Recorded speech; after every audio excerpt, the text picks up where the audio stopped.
Hello, this is Unsung with GameLeap, and today we're going to be covering the 3 best heroes for climbing out of Silver to Platinum in each role. While this list helps with these ranks in particular, the same will still hold true until the actual apex of ranked in Overwatch 2. Climbing from different roles in this game is a very broad subject, as most heroes in Overwatch have diverse playstyles. The objective of our list today are to be effective with minimal knowledge and time investment, so we'll be grading heroes on easy, medium, and hard scaling. This doesn't mean that a character has a low skill ceiling at all, but that the skill floor is far more accessible to the average player or somebody that doesn't have an insane amount of time to invest into Overwatch. However, if you want a more in-depth look to these enthusiast heroes that offer unmatched playmaking potential when utilizing their kits to the fullest, then check out GameLeap.com by clicking the link in the description box below. Here you will find hero and general gameplay guides by some of the finest coaches competitive Overwatch has to offer. Now that we covered our goals for today, let's go ahead and talk about DPS first. DPS is by design a polarizing role. You're either popping off or almost completely useless in most games. A lot of this has to do with headshot percentage, flank opportunities, and general game knowledge. Many DPS players like to run up and get one shot, which is what we're going to try and avoid for today. These picks that have been selected are incredibly effective, punish over-aggressive or passive gameplay really well, and generally have a hard time being countered in most games. Forcing a counter is also a great opportunity to create pressure for your team and space as a whole, so when these picks are countered, it will generally have some sort of reward for us. Our first pick for DPS has to be Symmetra. Symmetra is eating good after recent buffs and has always been a menace in average play. This hero can solo tanks really easily, shut down entire flanks by herself, and since most people in middling ranks in Overwatch don't really watch for turrets, it's super easy to create death zones or picks as a whole. We have the added benefit of not having to aim much, so clicking heads isn't of the utmost importance on this hero. This is a blessing and a curse, as in higher levels of play, we lose access to raw burst damage that most heroes have, but in lower levels of play, when other people also miss us, we can check them with just movement and a microwave. The shielding buff that Symmetra has recently received has also made her deceptively tanky when in the middle of a fight, and also hard rewards you for left clicking in turrets. For these reasons, Symmetra is by far the easiest hero on this list to climb with initially. That being said, she can teach you some really bad habits, as Symmetra can get away with a lot of shenanigans that most other DPS heroes in Overwatch can't. Obviously, as you progress in skill, Symmetra gets harder and harder to play while also requiring good knowledge of the map, but at the surface, she is quite easy and effective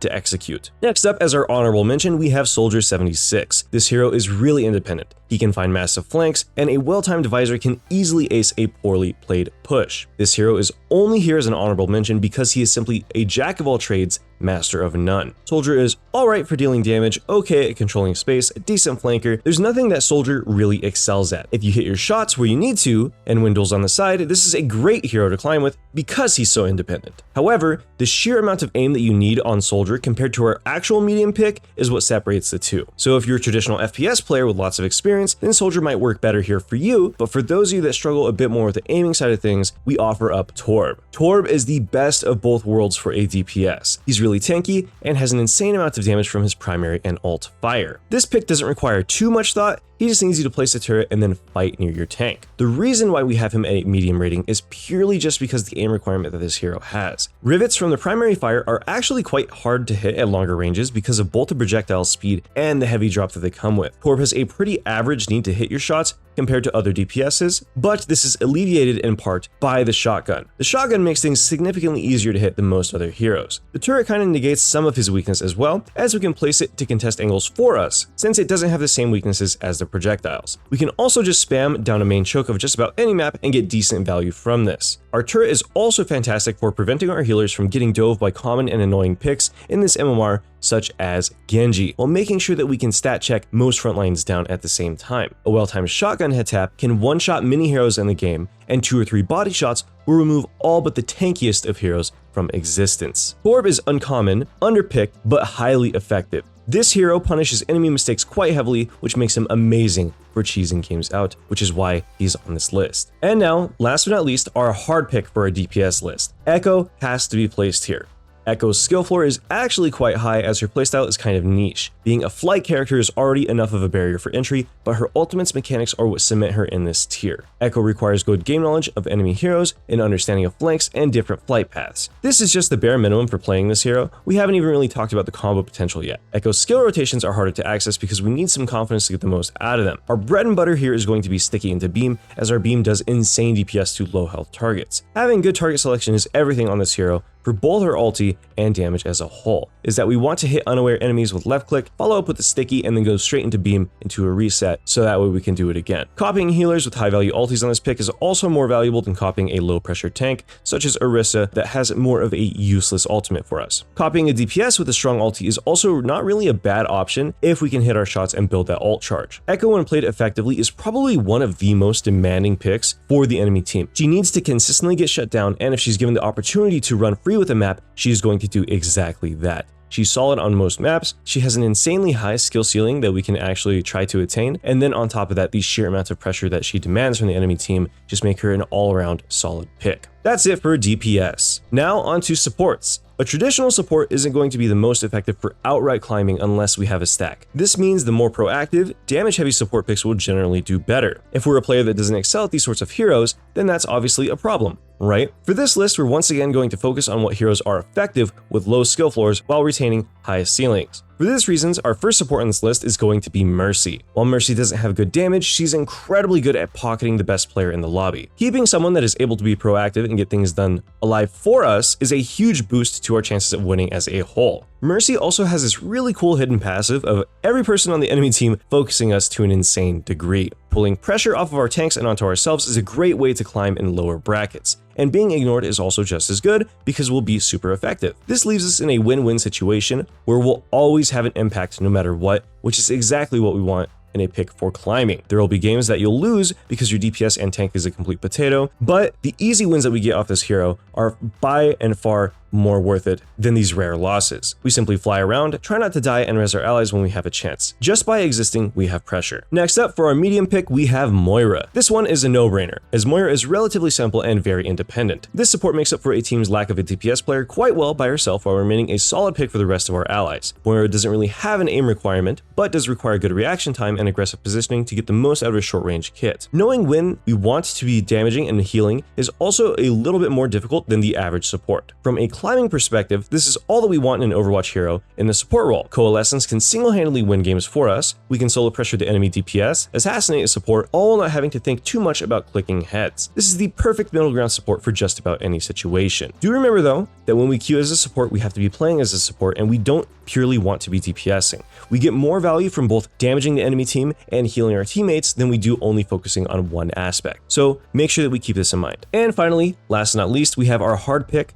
Lucio. Lucio is one of, if not the most frustrating support in all of Overwatch to pen down. This hero can stall infinitely if you have good movement and ability tempo, making him an absolute headache to deal with. He's fantastic for push, solid on cart, really oppressive on maps with environmental hazards, but his steep movement requirement makes him significantly harder to play compared to most other supports. Lucio's movement is truly unique, so if you've invested time on other heroes, it'll take some getting used to. At this point, everyone has seen optimal Lucio rollouts and knows just how difficult this hero can be if you've ever actually tried them. Once mastered, however, Lucio is easily one of the best support picks in all of Overwatch for climbing. Sound Barrier is one of the best denial and aggression ultis in the entire game when used properly, even without the rest of Lucio's kit. When combined with it, we have a super solid, high skill ceiling pick that will grow with you and your time invested. Lucio, being an aura healer, also has less effective healing than most other supports, but the movement speed is where the true value in this hero lies. Now onto tanks. Tanks in Overwatch 2 are the main character. These picks have insane stats, the focus of both teams, and some of the most impactful ultis in the game. Tanking, however, is very difficult at its core due to ability management and knowing when you can actually be the aggressor. There isn't a tank that is outright easy to play, since even something as simple as Reinhardt requires good reaction time and game knowledge. With this in mind, Reinhardt is our easy pick. The reason that he sits in easy tier is purely because of the strength of Earth Shatter and the effectiveness of just swinging in lower skilled brackets. The higher that we climb on Reinhardt, the more difficult and more complex he is to play, but at the baseline, his skill floor is very low. If people in lower brackets don't punish you correctly, Reinhardt becomes an absolute fright train. Charge is a one-shot to most DPS,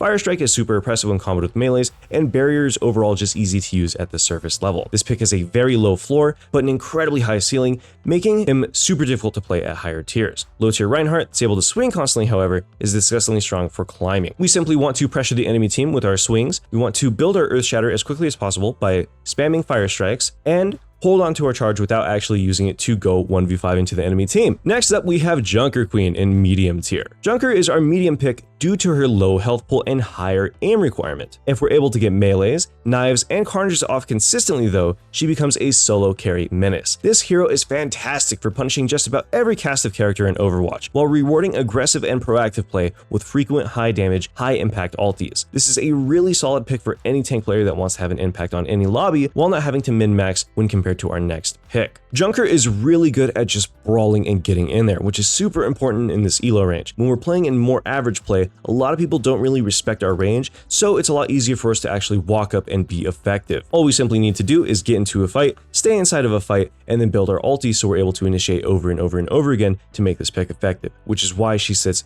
very snugly in medium. And now, Ramatra is our pick for the hard category. Ram in his core is only simple once we understand his form swap and his general game plan. This hero is ridiculously tanky once we understand how his barrier and nemesis form work, but that's more than we have to understand for most tanks. If we place a barrier down, then swap to nemesis immediately, we aren't getting the most out of this hero, which is a problem. Ram requires a bit more thought because of all the little adjustments that we have to make on the fly, while also maintaining decent aim. Mechanics such as pummel into melee cancel, pummel into melee block cycling, and reverting into Omnic before ulting are all very important on Ramatra. Dropping barrier and then using our nemesis to peek is actually quite complex as well, even if Ramatra is considered easier to play by higher ranked players. For these reasons, Ramatra is really easy to climb with once we understand him, but hard to climb with initially where we lack the knowledge. Not many other tanks offer the sheer flexibility that Ramatra does, being both a ranged and pseudo-melee champion when combined with his huge solo carry potential. This is overall just an amazing pick for any aspiring tank player, and I highly recommend that you pick him up. Ramatra punishes poor positioning incredibly hard, is capable of getting picks by himself,